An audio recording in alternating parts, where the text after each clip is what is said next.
UAE వేదికగా జరుగుతున్న Asia cup match చప్పగా సాగుతున్నాయి. దాదాపు అన్ని మ్యాచ్లు వన్ సైడ్ గా మారిపోతున్నాయి.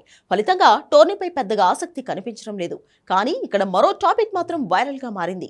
పాక్ తో మ్యాచ్ తర్వాత ఆ జట్టు ఆటగాళ్లకు భారత క్రికెటర్లు షేక్ హ్యాండ్ ఇవ్వలేదు.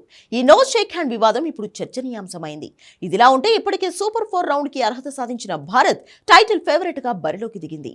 అయితే team India Asia cup 2025 tourney title గెలిస్తే ఆ ట్రోఫీని PCB chairman, Asia cricket council అధ్యక్షుడు మోసిన్ నఖ్వీ నుంచి ట్రోఫీ తీసుకోవాల్సి ఉంటుంది. కెప్టెన్ల ప్రెస్ మీట్ లో పాక్ కెప్టెన్ కి హ్యాండ్ షేక్ ఇచ్చేందుకు ఇష్టపడిన టీమిండియా కెప్టెన్ సూర్యకుమార్ యాదవ్ పాకిస్తాన్ తో జరిగిన మ్యాచ్ లో పూర్తిగా భిన్నంగా ప్రవర్తించాడు.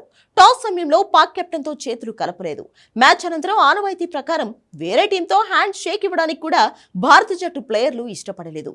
మ్యాచ్ ముగియగానే నేరుగా డ్రెస్సింగ్ రూమ్ కి వెళ్లిపోయి తలుపులు వేసుకున్నారు. ఈ నేపథ్యంలో రేపు ఫైనల్ కు చేరి ట్రోఫీ గెలిస్తే ఏం చేస్తారనేది ఇప్పుడు ఆసక్తికరంగా మారింది.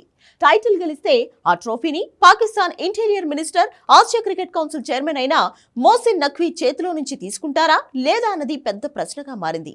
మోసిన్ నఖ్వీ ప్రస్తుతం పీసీబీ చైర్మన్ మాత్రమే కాకుండా ఆసియా క్రికెట్ కౌన్సిల్ అధ్యక్షుడిగా కూడా ఉన్నారు.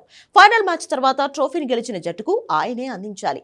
కానీ పాకిస్తాన్ తో భారత్ ఎలాంటి స్నేహపూర్వక సంబంధాలు పెట్టుకోకూడదని నిర్ణయించుకున్న నేపథ్యంలో ఏం జరగబోతుందనేది తెలియడం లేదు. టీమిండియా గెలిస్తే ఆ ట్రోఫీని ఆయన చేతిలో నుంచి తీసుకుంటారా లేక వేరే ఏర్పాట్లు చేస్తారా అన్న దానిపై సోషల్ మీడియాలో పెద్ద చర్చ నడుస్తోంది. నేషనల్ మీడియా రిపోర్ట్ ప్రకారం బీసీసీఐ ఇప్పటికే ఈ విషయాన్ని గమనించి ఏసీసీ అధికారులతో చర్చలు జరుపుతున్నట్లు తెలుస్తోంది. టీమిండియా గెలిస్తే ఆటగాళ్లు మోసిన్ నఖ్వీతో ఒకే వేదికపై నిలబడరని సమాచారం. ట్రోఫీని వేరే ఏసీసీ ప్రతినిధి అందించే అవకాశాలు ఉన్నట్లు వర్గాలు చెబుతున్నాయి. పాక్ మీడియా ప్రకారం మోసిన్ నఖ్వీని పక్కన పెట్టడం తమ బోర్డుకు అవమానకరంగా భావిస్తామని, అలాంటి పరిస్థితి వస్తే ఆసియా కప్ ను పూర్తిగా బహిష్కరించడానికి కూడా సిద్ధంగా ఉన్నామని పేర్కొంటోంది. ఈ కారణంగా ఫైనల్ కు ముందు పరిస్థితులు మరింత క్లిష్టంగా మారే ఛాన్స్ ఉంది.